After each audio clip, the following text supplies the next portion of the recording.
Black CEO mocked by billionaire's wife at charity gala hours. Later, she pulled $4B in funding. Hello everyone. Before we begin today's video, I need your help. We've noticed that the channel is losing traction, and subscribing is one of the best ways you can help us. It's quick, free, and allows us to continue bringing you great content. Your support means everything. Let's keep this channel growing collectively. Where are you watching from? Drop your city or country in the comments below. Thank you very much. Now, let's get back to the story. Who invited the help? The chandelier lights shimmered above a sea of tuxedos and champagne, golden and heavy, like privilege itself. Laughter bounced off the marble columns of the Langford Estate ballroom, laughter that came too easily, too polished, too certain it belonged. And then, cutting through the music, came a voice sharp enough to slice the air. Who invited the help to $1 million table? The room froze. Glasses paused mid-air. Conversation snapped shut. At the center of it all stood Ava Sinclair, poised, radiant, and silent in a deep orange gown that glowed against the gilded backdrop. Her stillness was a kind of power, but in that moment, no one saw power. They saw difference. The woman who had spoken, Victoria Langford, wife of the host, wrapped in silver sequins and entitlement, took another step forward, her manicured finger pointing straight at Ava. "I'm serious," she said, half laughing, half venom. "This section is reserved for the board sponsors, not guests of the staff." A few people chuckled nervously. Others looked away. The sound of discomfort rippled through the tables like wind over water. Ava didn't move, didn't blink. Her hand hovered over her glass of wine, a Bordeaux vintage she'd personally funded through a sustainability grant 5 years ago. "I'm sorry," Ava said evenly. "Was there a seating issue?" Victoria scoffed. "Seating issue? Oh, please. These galas attract all kinds of social climbers these days." Someone at the next table whispered, "Isn't she from Monarch Capital?" But the whisper was swallowed by the rising tension. Ava inhaled once slow, measured, as if tasting the weight of the moment. The air smelled of perfume and pride. Behind her, the orchestra tried to keep playing, but even the violinist's bow faltered mid-note. Victoria wasn't done. "You people always think a nice dress and a donation get you a seat with legacy." The words landed like glass breaking. Ava's expression didn't change. She reached for her phone, thumb brushing the side button once a subtle signal. Across the room, her assistant Rachel lifted her head from another table. Alert. Ava's voice stayed low, precise. "Legacy," she said softly. "That's an interesting word to use when the money you're spending tonight came from a company I built." Victoria blinked, unsure whether to laugh or feel threatened. "Excuse me?" "You heard me," Ava said. "But don't worry. I'll explain it slowly later, assuming your campaign is still running by morning." A murmur swept through the crowd. Eyes darted, glasses clinked nervously. The master of ceremonies looked like he wanted to melt into the carpet. Victoria tried to regain her footing. "You think a few tech shares make you royalty here? You're standing in our house." Ava turned, facing her fully, now still calm, still statuesque beneath the chandelier glow. "No," she said. "I'm standing in a room funded by women who've been told to know their place." Her voice carried just enough to reach the back of the ballroom. No shouting, just truth amplified by silence. The tension was electric, every eye locked between the woman in silver fury and the woman in orange fire. "Before we continue," the MC stammered, trying to cut in. "Can we?" Ava held up a hand, stopping him gently. "No, let her finish," she said. "She's just not used to being questioned by the people who pay for her spotlight." The orchestra went quiet again. Victoria's face burned crimson. Around her, even her husband shifted uncomfortably, whispering to an aide. And then Ava turned slightly, eyes sweeping the crowd, not seeking validation, but witness. "Before we continue," she said softly, breaking the fourth wall, "where are you watching from? Drop your city or country in the comments below. And if you believe in dignity and justice, hit like and subscribe. These stories spark change, and we're glad you're here." She placed her wine glass down gently, gaze fixed on Victoria. "Now," she said, voice steady as steel, "let's get back to the woman who thinks legacy is louder than character." The crowd held its breath. And just like that, the gala had a new show, one no one paid to see, but everyone would remember. The string quartet faltered mid-song. Even the chandeliers seemed to hum differently, brighter, harsher, as if the light itself was waiting for Ava's next move. Victoria Langford laughed too loudly. the kind of laugh that begged for approval. "Oh, come on," she sneered, eyes sweeping the crowd. "You really think anyone believes that you funded this event?" Ava tilted her head slightly. Her calm was unnerving. It didn't fight, it absorbed. "Believe whatever helps you sleep," she said. "But I'd check your husband's campaign ledger before sunrise." The billionaire himself, Charles Langford, shifted in his seat, his jaw tightening. For the first time, he looked worried. He knew that name, Sinclair Holdings. It wasn't just a company, it was the engine behind their largest donor network. A hush rolled across the ballroom, a single ripple through silk and diamonds. Cameras came up quietly, influencers, journalists, and opportunists all smelling scandal. Victoria's voice sharpened. "You think money buys you access?" Ava finally turned, meeting her gaze fully. "No," she said. "Money buys access. Integrity earns a seat." The silence after that was alive. Someone coughed. Someone else whispered, "That's the monarch's CEO." The color drained from Victoria's face. "You can't be serious." "It's Dondes." Ava's expression softened into something almost pitying. "You don't have to believe in me. You just have to check the signatures on your fundraiser checks." The MC tried to smooth things over, but no one was listening. The audience was caught, drawn to the quiet gravity of the woman who refused to flinch. Rachel, standing near the bar, typed something into her phone. Within seconds, a notification pinged across the event's internal display screen. "Sponsor update, main contributor, Sinclair Holdings Foundation." Gasps. Every head turned to look at the massive digital board glowing above the ballroom entrance. Victoria blinked up at it. "That's not possible," she murmured, her voice thin. Ava didn't gloat. She simply looked back, serene. "You said this table was for sponsors. I was just following your rules." N. Stadbon. The orchestra, unsure what to do, began playing again, softer this time, like the soundtrack of an apology no one wanted to make out loud. Victoria's husband rose halfway from his chair. "Ava, Miss Sinclair, perhaps we can—" "You can sit down, Charles," Ava interrupted gently. "I'm not here to destroy your evening, just the illusion that some people belong more than others." The line landed like thunder muffled under silk. Victoria's facade cracked. "You're making a scene," she hissed. "No," Ava said, taking her glass of wine again. "I'm making a point." She turned slightly, speaking just loud enough for the nearest tables to hear. "Every year, your foundation promises equality through charity. But equality doesn't come from a ballroom. It starts when you stop mistaking presence for privilege." A small burst of applause came from the back of the room. Someone dared to clap. Then another. Victoria spun around, furious, trying to find the source. The noise grew until the MC had to speak over it. "Ladies and gentlemen, please, decorum." Ava smiled faintly and raised a hand. The applause faded instantly, not out of fear but respect. "It's fine," she said.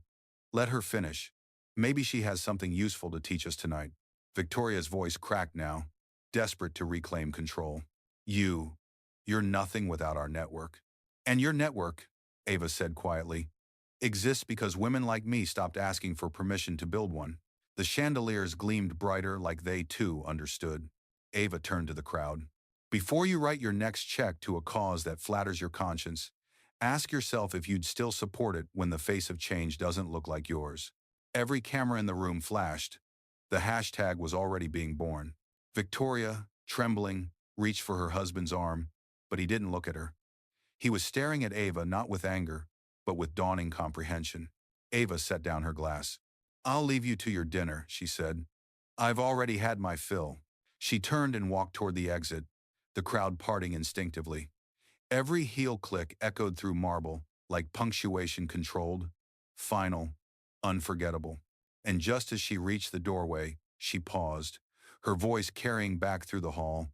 "Oh, and Victoria, next time you host a fundraiser, try raising awareness, not your voice." The laughter that followed wasn't cruel. It was cleansing. Ava didn't look back. She didn't have to. The night and the narrative already belonged to her. Outside the ballroom, the night was cool and sharp, the kind of chill that made every breath visible, as if the air itself wanted to bear witness. Ava paused at the top of the marble steps, the city lights glittering below like gold scattered across velvet. Behind her, the muffled echo of the gala continued whispers, excuses, damage control. Rachel hurried up beside her, heels clicking fast against the stone. "Ma'am, social media is already exploding. The clip hit 3 million views in 20 minutes. Ava didn't turn. Her gaze stayed on the skyline. They'll spin it, she said softly. They always do.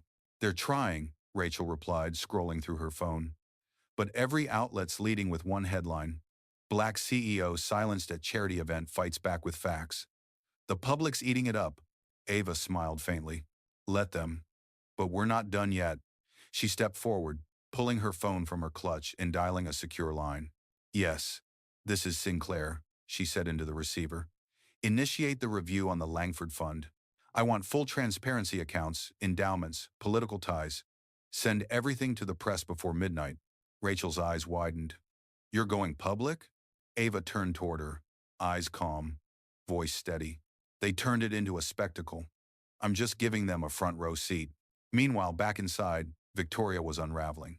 Her husband's phone buzzed nonstop, board members, advisors, donors all demanding answers.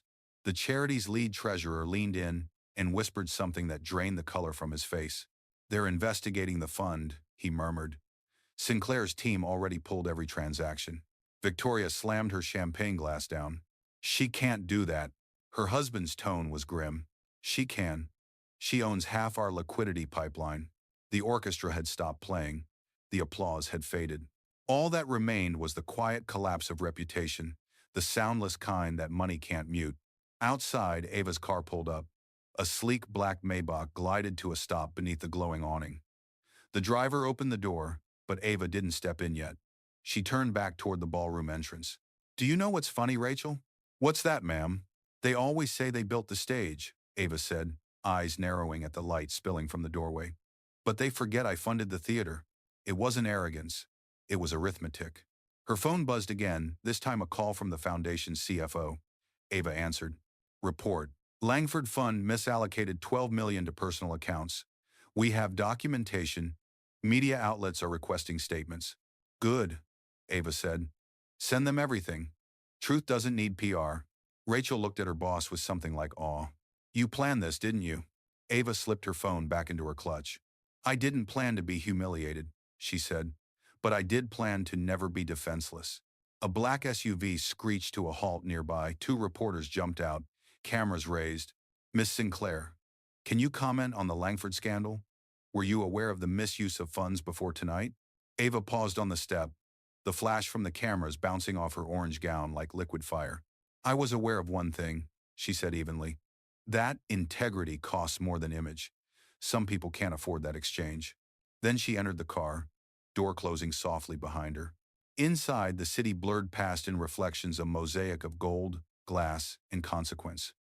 Rachel sat beside her, typing furiously on her tablet. Public sentiment's shifting fast. They're calling you the face of accountability. Investors are already pulling out of the Langford network. Ava looked out the window, her voice low. They'll learn. You can rent power, Rachel, but you can't lease respect. The car turned onto Fifth Avenue, its headlights carving through the night.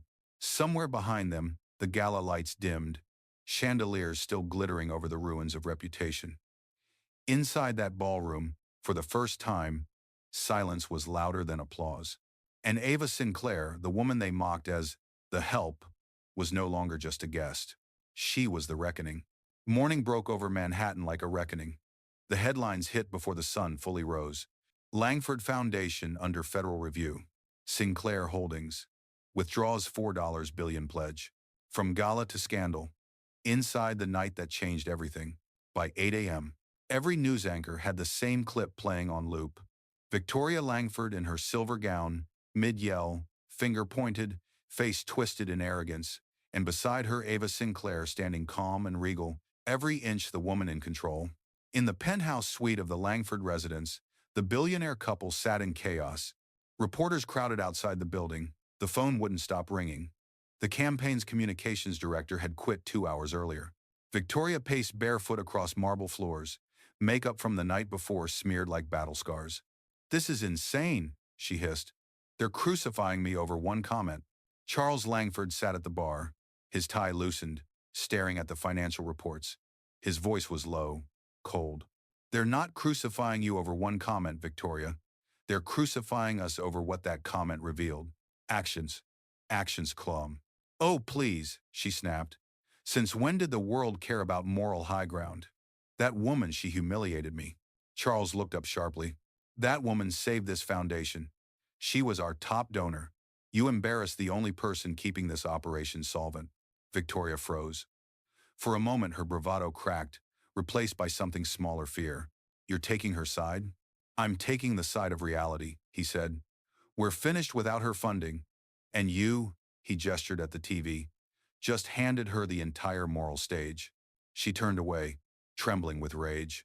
She thinks she's better than us. Charles sighed. No, she just proves she doesn't need us. Meanwhile, at Sinclair Tower, Ava sat in her corner office surrounded by glass and morning light. Below, the city pulsed loud, alive, unaware that a power shift had already begun. Rachel entered quietly with a tablet. The Langford's board has called an emergency meeting. 3 members already resigned, and ma'am, the state attorney's office just opened a file. Ava didn't look surprised. She sipped her coffee, the steam curling between her fingers like calm fury. People mistake embarrassment for injustice, she said softly. But this isn't about humiliation, it's about exposure. Rachel nodded. And what's next? Ava leaned back, eyes on the skyline. We rebuild what they broke, but this time, without the illusion. Her phone buzzed a call from a news network. She ignored it. Another ping followed, a text from a private number. Charles Langford. Meeting request. Confidential. Rachel raised an eyebrow. You're not considering it? Ava's voice was low, thoughtful. I want to see if contrition sounds different when money's on the line. She stood, walking toward the window. The reflection in the glass caught her face, half shadow, half sunrise. You know what the problem is with privilege, Rachel? She said quietly. It believes it can apologize its way out of consequence. Rachel smiled faintly. And what about power? Ava's lips curved a small, knowing smile. Power doesn't apologize. It reorganizes. Across town, Victoria's PR team scrambled to control the damage. They drafted statements, apologies, edited videos to make her words sound taken out of context. But the internet doesn't forgive the tone of entitlement. It memorizes it. Number. Gala humiliation was trending. So was number Sinclair strong. By noon, half the board had cut ties with the Langfords. The rest were waiting for Ava's next move, because in silence, she'd already become the compass everyone followed. That evening, she finally replied to Charles's message. Just 2 words. Tomorrow. Noon. A. Rachel looked up from her screen. You're meeting him? Yes, Ava said. At the same hotel where the gala was held. Rachel smirked. Poetic. No, Ava corrected softly. Intentional. The city lights blinked below like signals warning, awakening, witnessing. Ava turned away from the window, her reflection dissolving into the golden dusk. Tomorrow, the same room that tried to humiliate her would host the people who now needed her to save them. And Ava Sinclair would walk in, not as a guest, but as the reckoning in heels. The ballroom looked different in daylight, the gold less forgiving, the mirrors colder, the air stripped of its perfume and pretense. Reporters filled the lobby downstairs, camera flashes popping like nervous lightning. Upstairs, in the same room that had witnessed humiliation, a single table waited under the chandelier. Ava arrived at noon, sharp. No entourage this time. No press, just the same orange dress, deliberate, symbolic, and impossible to ignore.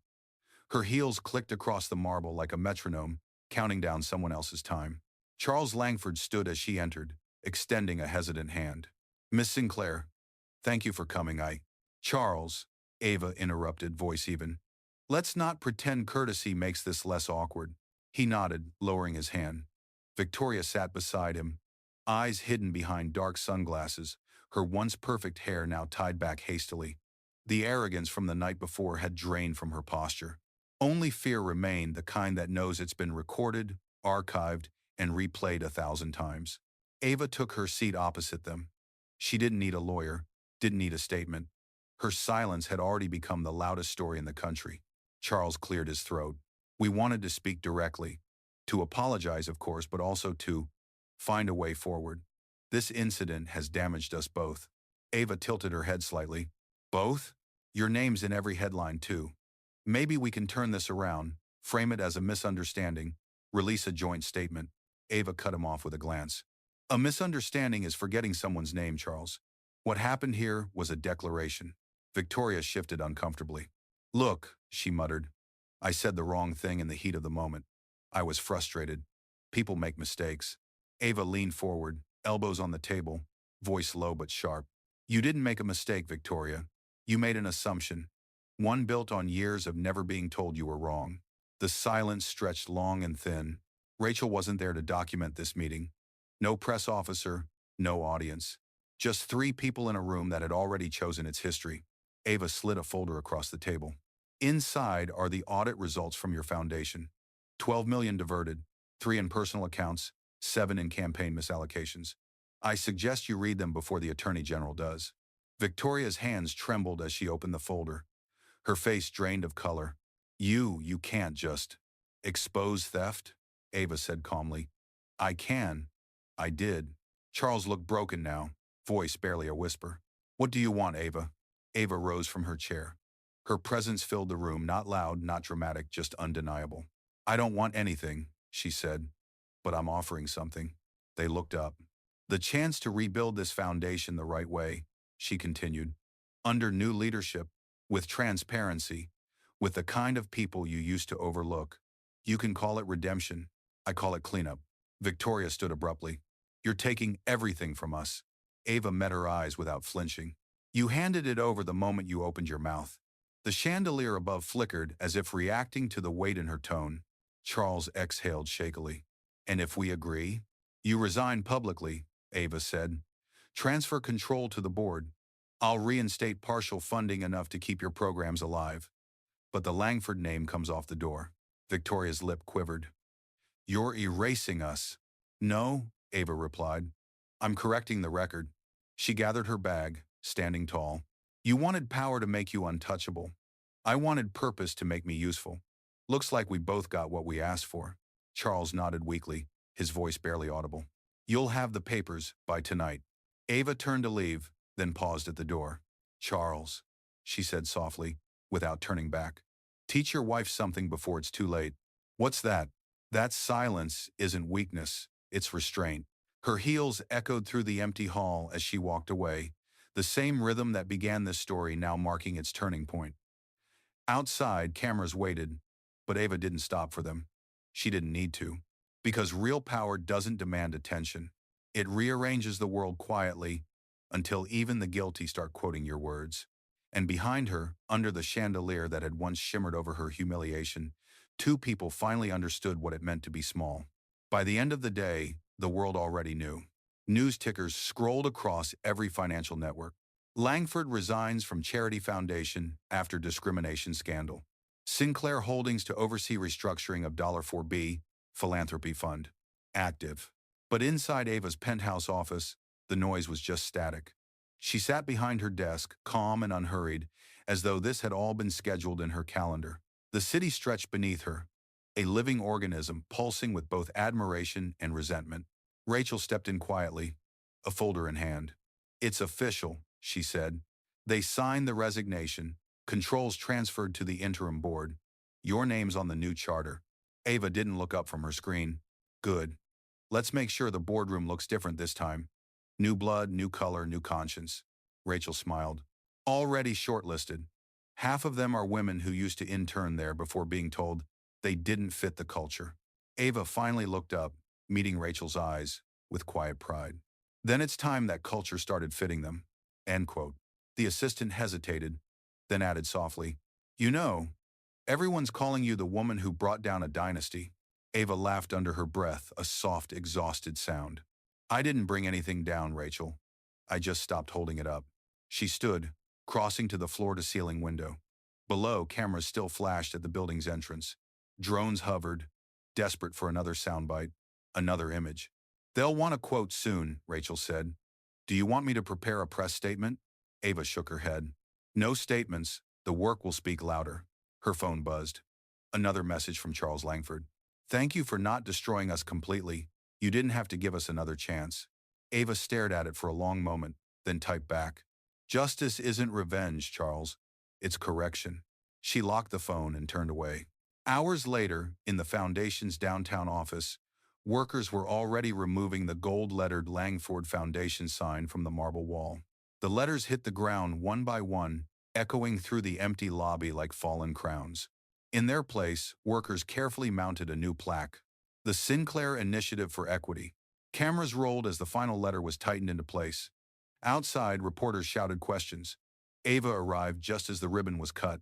No speech, no theatrics, just her quiet presence and a small nod to the staff waiting inside. One journalist managed to break through the crowd. "Miss Sinclair, how does it feel to take over the very foundation that tried to humiliate you?" Ava paused, her orange dress gleaming under the afternoon sun. "I didn't take it over," she said simply. "I took it forward." The answer spread faster than the scandal ever did. That evening, Ava met Rachel again on the rooftop terrace, the skyline painted in gold and violet. The air carried the faint hum of helicopters still circling somewhere in the distance. Rachel handed her a tablet showing the live broadcast of the foundation's relaunch. "The narrative's shifting, ma'am. They're not calling it a scandal anymore. They're calling it a reset." Ava's gaze stayed on the horizon. "Good. Let them call it what they want, as long as they remember who changed the vocabulary." She took a slow breath, letting the wind lift a strand of hair from her face. "You know what I've learned, Rachel?" "What's that?" "Apologies fade, but ink lasts." Rachel frowned slightly. "Ink?" Ava smiled faintly. "Every signature I made today rewrote a chapter they thought they owned. Power doesn't shout, it signs. SC." She turned away from the skyline, her silhouette framed by the glow of the city she'd just reordered. Down below, the foundation's new sign gleamed under spotlights. The letters shone like truth made permanent. And somewhere across the city, in the penthouse that once hosted a queen of charity, Victoria Langford watched the coverage in silence, her reflection caught in the dark glass, smaller than it had ever been. Ava's voice echoed in the broadcast. Calm, deliberate, final. "We rise by building, not belittling. And from this moment forward, our work will prove it." The screen faded to black, the applause on TV spilling faintly into the quiet of her office. Justice wasn't loud. It was signed, sealed, and alive. The following week, the world had already moved on, but not from Ava. Every headline, every panel discussion, every podcast intro carried her name like punctuation at the end of a cultural sentence. The Sinclair effect. How one black CEO redefined corporate accountability. But inside her office, Ava kept her focus where it had always been, on the next step, not the echo. The walls of the newly renamed Sinclair Initiative were no longer marble and portraits of donors. They were lined with photos of students, entrepreneurs, and innovators' faces that looked like hers, voices that once went unheard. She walked through the open concept workspace, stopping beside a group of interns, mostly women of color, reviewing grant proposals on their screens. "How's the selection process?" she asked. A young woman looked up nervously. "We just shortlisted the first 30 applicants, ma'am. Half of them are from underfunded communities. You said you wanted stories that wouldn't usually get told." Ava nodded. "Good.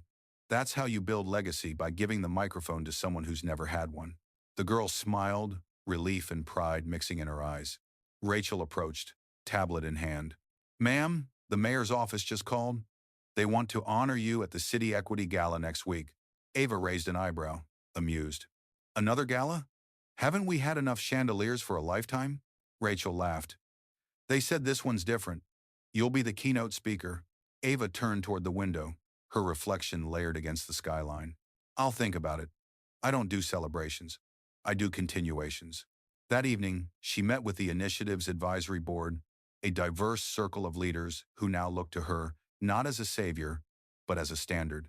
On the table lay a single document, a 10-year plan to expand the fund globally. The numbers were staggering, billions redirected from vanity projects into equity ventures, scholarships, and startup capital. Ava ran her hand over the first page. "We're not just repairing a reputation," she said. "We're rewriting what success looks like." One of the advisors, an older man who'd once doubted her, spoke quietly. "You've done something the rest of us never could. You made justice efficient." Ava smiled faintly. "Justice isn't efficient, it's intentional." She signed the document with her distinctive black pen, the same one she'd used to withdraw her funding from the Langfords. The symbolism wasn't lost on anyone in the room. "Every empire falls," she said, "but the ones that rebuild those are the ones that matter." The board members nodded. No one clapped. Respect didn't need applause anymore. Later that night, alone on her balcony, Ava poured a glass of wine, the same Bordeaux she'd been denied the dignity of drinking that night at the gala. She raised it toward the skyline. To the ones who said we didn't belong, she murmured. We built belonging from scratch. Her phone buzzed. A text from Charles Langford. The Foundation's first community center opened today. You were right, this feels different. Ava typed back slowly. Growth always does. Then she set the phone down and exhaled. Below, the city was alive. Cars, lights, movement, all running on systems she'd quietly begun to shift. It wasn't loud change. It was foundational, invisible, permanent. Rachel stepped out onto the balcony, holding a folder. Press is asking for one final interview before the gala. They want to know what this moment means to you. It's Storg. Ava smiled, looking up at the stars reflecting off the glass towers. Tell them this, she said. Legacy isn't built on forgiveness. It's built on correction. And correction doesn't ask permission. Rachel nodded. Anything else? Yes, Ava said softly. Tell them legacy has no apology. The wind picked up, lifting the hem of her dress as she turned back toward the city. The camera, if this were a film, would pull back slowly, the skyline glowing around her like quiet thunder. She didn't just survive the room that tried to shame her. She rebuilt the world around it. And in the silence that followed, Ava Sinclair didn't look like someone who won. She looked like someone who'd made winning obsolete. The envelope arrived at dawn, ivory paper, embossed seal, handwritten note. We invite Miss Ava Sinclair to deliver the keynote at the Global Equity Forum. It is 52 on and dim. It is fall dad by the process. Rachel found it on Ava's desk, half buried under reports and proposals. It's official, she said. They want you to speak in Geneva. The world stage, ma'am. Ava looked up from her screen, unamused. The same world that stayed silent until it became convenient? Rachel hesitated. Maybe it's ready to listen now. Ava smiled faintly, setting her pen down. Then let's make sure it hears something worth keeping. She stood, glancing at the window. The skyline glowed pale gold in early light. Her reflection stared back. The woman they once dismissed, now the name attached to reform. Book the flight, Ava said. But no red carpet, no headlines, just substance. Rachel nodded. As always, Ava turned away from the window, slipping on her coat. You know what the real irony is, Rachel? What's that? They called it a scandal, Ava said. But it was just the world catching up to the truth. Outside, the city stirred taxis, voices, movement, the hum of a society Ava had quietly rewired.